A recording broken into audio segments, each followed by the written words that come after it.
Hi everyone, it's Sarah. I thought I would get on real quick. I'm going to try to do Mondays. I've said that before. Don't take my word for it because we know that that's not any good. But yeah, this could be an interesting video. We just had a cat go tearing across the whole length of the trailer. So he's in rare form. I mean, I say that every time. I guess it's just that the new cat edition has changed our cat perspective. He is definitely a lot more energetic than the other two. The other two are older though. They're 9 years old now. So he's not even a year old yet. Probably this month, according to what the vet thought. So yeah, so there's that. I guess I'm gonna start with my new start. I have a new start this time. This is one of my Christmas present items. This is one that I think it is retired. This is the Princess Bride from Wee Little Stitches. I did not see it the last time I looked on their website. I've made cards. I printed these out a long time ago, and I keep thinking I was going to, use them to kind of show what some of the things that I don't have, like the pattern for this didn't come with a picture to be printed out. Either that or I didn't print out that picture, one or the other. So, yeah, I've gone through and downloaded and printed out photos of, especially like Etsy sellers, they don't always have photos on their charts. So this will be an easy one. I'm thinking about actually on the back, I haven't done it yet, but putting the, if I've made any changes, what the fabric is. The fabric, I'm really bad about remembering to talk about fabric. So I think that would help. And if that does help, then I may just do it for all my projects so that I can have like a little card that has the picture on it and the information that I want to share with you, to remind me to share it with you. So that's my idea there. But yeah, this is the one that I just started. And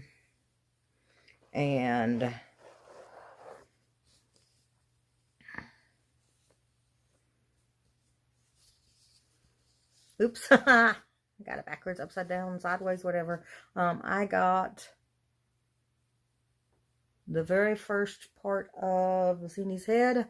I think he's adorable. And can we just talk about how amazing Wallace Shawn is in The Princess Bride? The Princess Bride is one of not only my favorite movies, but everybody in my household's favorite movies, and everybody probably in the household that I grew up in, favorite movies. It was one that we probably wore out a VHS tape when I was a teenager.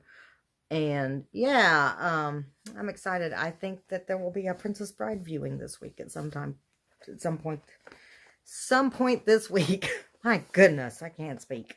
So yeah, the fabric I'm using for that, I was going to do it on a light blue, and then I was looking at the flosses that I was pulling, and this kind of bluish gray was one of the flosses, and I was like, oh, I'm afraid that that's going to get lost. So I remembered that I had this in my stash. I don't have a whole lot of fabric in my stash, but occasionally I'll get a good deal on something at a yard sale or clearance at one of the major craft stores. So I don't know. I've had this probably, I would say probably at least 10 years since I bought this. I don't remember buying it. And I just kind of discovered it as I was going through my fabric. But this is a 14 count Ada Charles Craft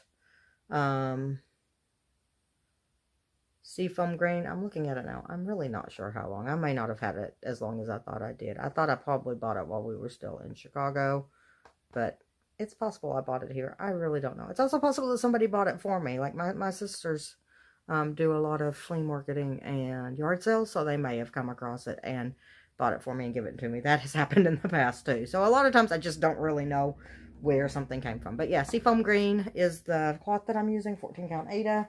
I'm excited. This one should go pretty quickly. It's only a few guys, so let me see, six of them. So have that. That was my new start. I only have one WIP this week, and that is for the School of Magical Stitches and Literature. We were given a task to stitch 600 stitches on something Christmas or winter. I don't have a whole lot of Christmas or winter things right now, at least not that have 600 stitches left on them. Obviously the Let It Snow that I still haven't worked on has like less than 50 stitches left, so that was not an option. So I am working on, this is another one, I don't know, this is a kit, a Janlin kit called Santa's Workshop, and I really just don't know what happened to the cover page. It got lost. I mean, this WIP is 19 years old, something like that. I started this WIP, I started this project before my husband and I got married, and we just celebrated our 19th anniversary last week. So, yeah, I don't know what happened to the cover page. I have all the other stuff, and I kind of thought this might be a good segue into my organization. Let me show you where I'm at on this first. So this is where I'm at. I mainly worked here on the Raggedy Ann doll, and then kind of some of those green branches down below, and a little bit into the gingerbread people over here. Still figuring it out. Like I said, this is an old WIP that I've done very little on, so and this was the first, I'm pretty sure the first piece that I did on a not 8. This is a 28 count, I believe, even weave. I believe it's 28 count. But it's whatever fabric came with the kit. I'm using all of the fabric and flosses. And so, yeah, I thought I would take a minute now to show you a little bit about how I organize and store my floss and my projects. So I store my projects in, I store my project in project bags that I got from Amazon. These are really inexpensive. I think I got like 10 of them for less than $10. Maybe just over $10, around $10. And then I also have, and I didn't grab any of them, I have larger ones that I use for some of my bigger full coverage, like my 2 Hades that I've got on the go and my Artisy that I have on the go are in larger ones. But yeah, that's how I store them. I put my chart, any working copies of the chart. I am working off a working copy of this chart because it, and the creases and folds, it's starting to get a little worn, so I wanted to make sure I didn't get to a point. And then this one, because it was a kit, I just took all of, I was storing, and I'll show you a little bit about how I did have this kit. I had them in, let me see if I can grab stuff. I'm dropping everything. Hold on. I did not plan this out as well as I thought I had. I bought this. It was at a Canadian store called A Buck or Two when I first bought the kit. I bought the kit at a craft store, and then we went immediately. He was my, I don't even know, I would call him my fiance at that point. We were definitely together, but we went and bought this, and I just kind of stuffed everything in there. I used Ziplocs, and I still have the blending filament and the metallic in the bags. So yeah, I just had a whole bunch of bags with a whole bunch of floss just kind of stuffed in there. So this weekend, as I was working on it, I decided to go ahead and make strips with the different colors. So I've just got the symbol, I've written the symbol out, and I've written the number out. I think, I haven't double checked, but looking at the colors and the numbers that I'm seeing, I think that they correspond with DMC colors. So if I do run out of something, and then when I've used one and I've not quite finished with the strand, I just put it the small piece over there. So if I just have a couple of stitches here or there that I need to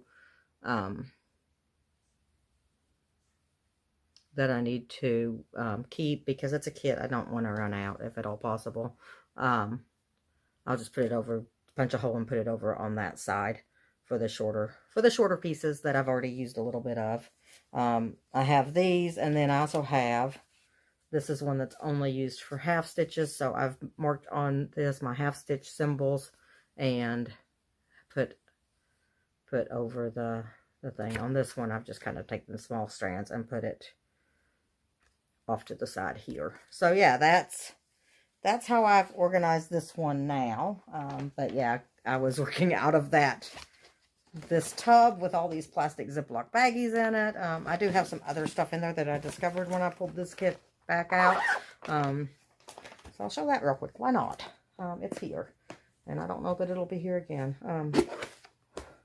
This is an embroidery. I still need to finish it, but it's an embroidery that I did for my husband, I don't know, 6, 7, 8 years ago.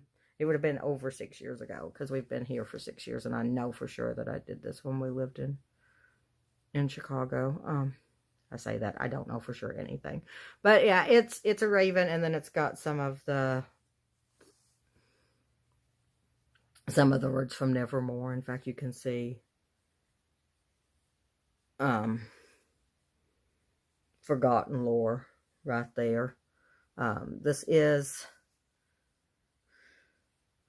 Urban Threads, I want to say, is the name of the company I got this from. I'll link it below if I can find it. But yeah, I decided to do that. Nevermore is one of his favorite poems, so I'm actually thinking about just trying to finish it in the frame, just putting some, or in the hoop, because I think it fits in here really well. So yeah, I did that, and then I found a work in progress. It's silly that it's not finished, but I was probably working on it as we were getting ready to move somewhere, because that's what happens. But it's just a ho. I think this is Donna Cooler from her 555 Christmas designs. So I need to look that up and do the last hoe, I guess. So yeah, that's what I found in that box. And then the way I actually store the floss that I'm not currently have in a project bag is this is a KR multi-case. This is a gaming case for like miniature games that my husband has a plethora of. So I'm like, for at least right now, I'm going to take one because I didn't have to pay for it. And the way let's see if I can find one.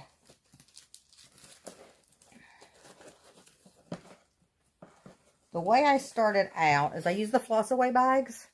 I used to have these on the stitch bows, a lot of my threads on the stitch bows, and I'm still working on porting them over to this kind of a system because I'm not absolutely crazy at all about the stitch bow system. It's just the pages are getting yellow. It worked great, but it's just, I don't trust it. So just have the number on a card, so let me see if I can show you. I obviously don't have all of them done, but they're just in a box, and I've found some foam that fits in there that I can use to kind of keep everything from shifting. I have it usually on cards. I'll show you in one of mine in the project bag how I have that. And then when I first started doing it, I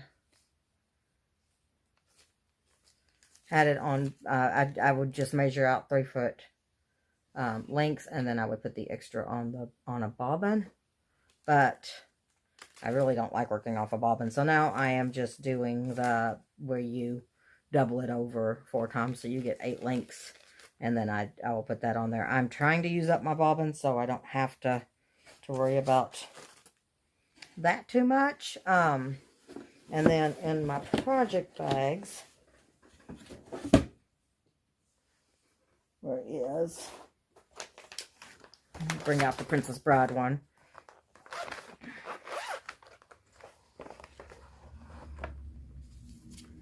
I just put it on a ring. I mean, you've seen a million people do this. I've just kind of adapted what other people have done in order. So you can see I have quite a few of those bobbins on here. So I'm working off of those first, and then if I need to, I'll go and pull the longer length. Some of the longer lengths are in other projects. So I'm trying to work out a way to mark which project things are in, so that if I need to go and grab floss from another project, I can do that without having to search through all my projects or try to remember what number based on the color things are in, because that's hard. And then I have a little kind of kit that I've put together. It's just in this options box that I got at Hobby Lobby. And so my floss that I'm needing to, golly, the floss that I'm needing to card up, I have just in here. These are pretty good links for that. I have bags with floss in it too. And then obviously I have binders and books and all kinds of stuff with floss that I'm just working my way through. I cut these tags out on, I have a Silhouette Cameo. This is a multimedia cardstock paper that I get in, I think it's 24 by 18 inch sheets. I can get quite a bit of tags out of one of those sheets. So I mean, this is like a 12-inch by 12-inch piece worth. This may be a little bit more. That's probably more like that. I don't know for sure, but yeah, it's 40 or 50 tags that I get out of a 12-inch by 12-inch piece, I believe. And if you don't have a silhouette, you could always get like punches or just cut rectangles and use a hole punch. I like having the larger, like 1/2-inch circle at the bottom to put my floss through, and then this one for the hook, or the hoop, I mean. So yeah, I like that a lot. And then I just I use acid-free everything just because I try to make sure that things aren't going to discolor. So this is just an acid-free cardstock, plain white, that I cut down to fit inside the floss away bags, and then I write at the top the number and the brand. I right now pretty much primarily use DMC. I don't have much more than DMC. But it gives me that option. I don't have to go back and write DMC on everything if I decide to start getting into some of the overdyes a little bit more heavily or something like that. So I just decided to go ahead and be proactive and start with that. So yeah, that's my little box. I have scissors in here. I have this is the 36-inch length of twine that I had started with, and then I decided to just do the double over method. Some of my skeins have been used, especially the stuff that I have that is on I said it a minute ago. What are they? The DMC. Doing good. The ones that fit inside the little pockets. The big things. Golly. Oh well. I talked about it earlier. You know what I'm talking about. But I have, binders and books with those in them.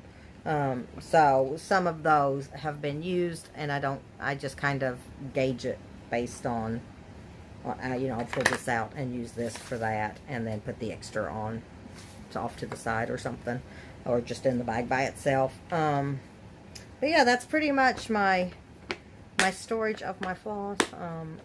I don't know if this box is going to hold all of the DMC colors or not, and I don't know that I'm gonna, he might want his box back at some point, so I might go get a photo box or something to hold stuff. But yeah, for right now, that's working for me.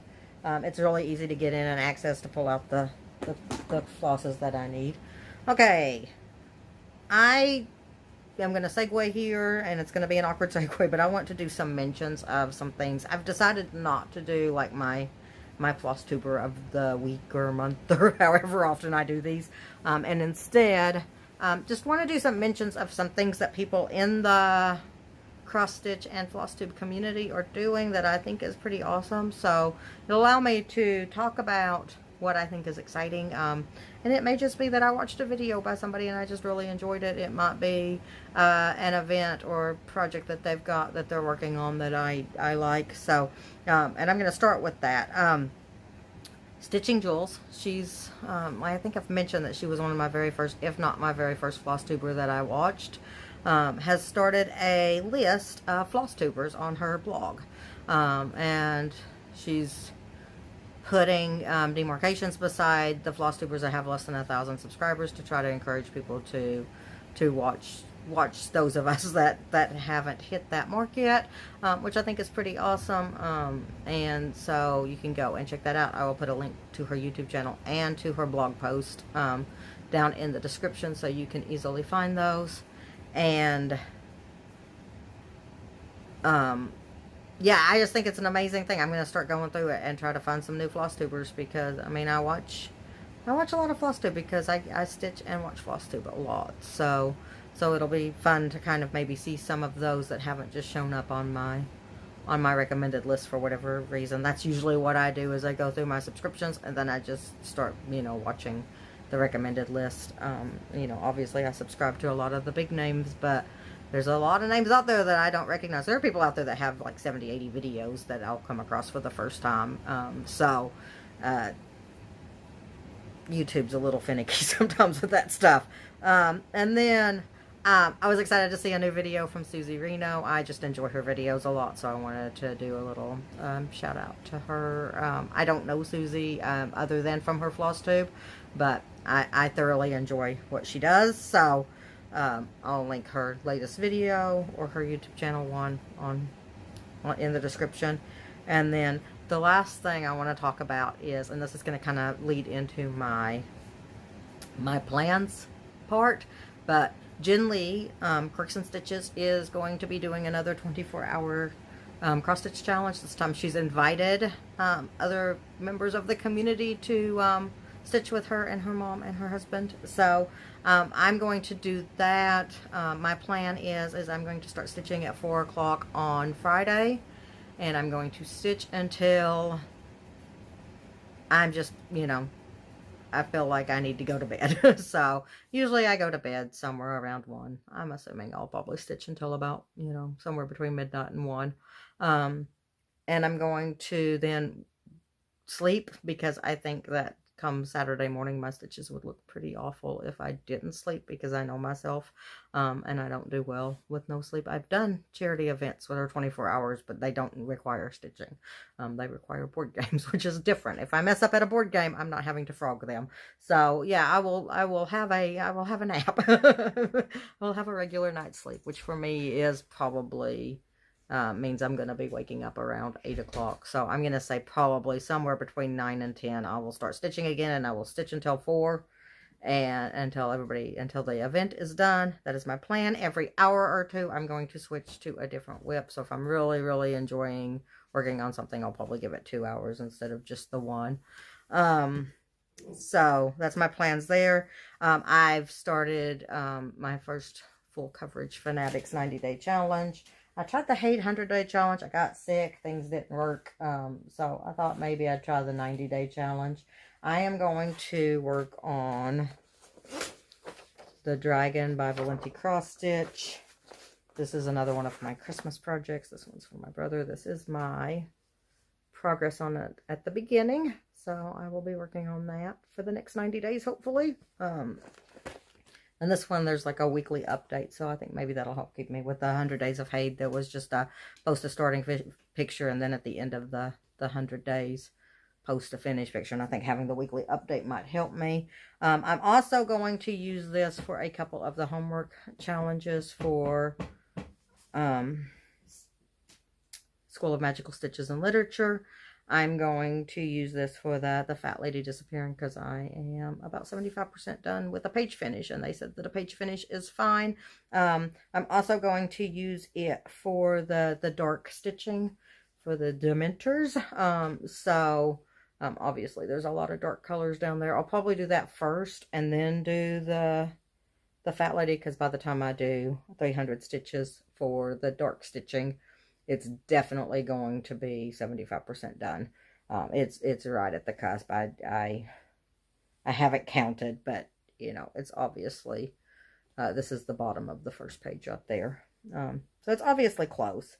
And then for the Snape challenge, which is he changed his courses, so we're supposed to work on something that we've had to change in some way, either through a mistake or because we've just changed the floss colors or something about the pattern.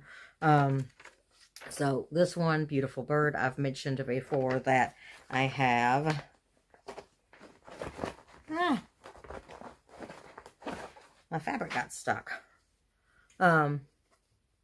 over in here. No, over here these stitches are in the wrong place somewhere in there. So I'm going to try to work my way around that to make those changes and fix that without having to frog, because I really don't want to have to frog. I think it's something up in here.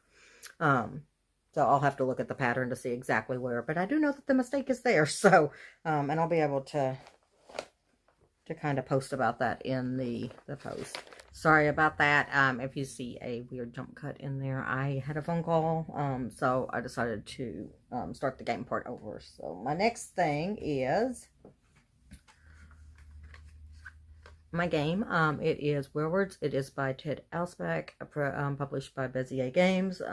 If you've ever played Werewolf, Mafia, One Night Ultimate Werewolf, which is also the same designer and publishing company, those kind of games, social deduction, hidden identity games, it follows in that vein. I am typically not a fan of social deduction games, but I really enjoy this one. It's basically like playing 20 questions with a werewolf theme. It's a ton of fun. There's an app that gives you the words, so I'm not able to show you that because I'm recording on my phone, but it gives you the words, and then you're given different there's an AJ who just hopped up there. But so here's like your werewolf, your villager, mayors who chooses the word. The mayor can be the werewolf, which makes it really interesting. Those are upside down. And then a seer. And there's other fortune teller, mason, other ones that the more players you have, the more you play with. But these are kind of the base cards that you will start with.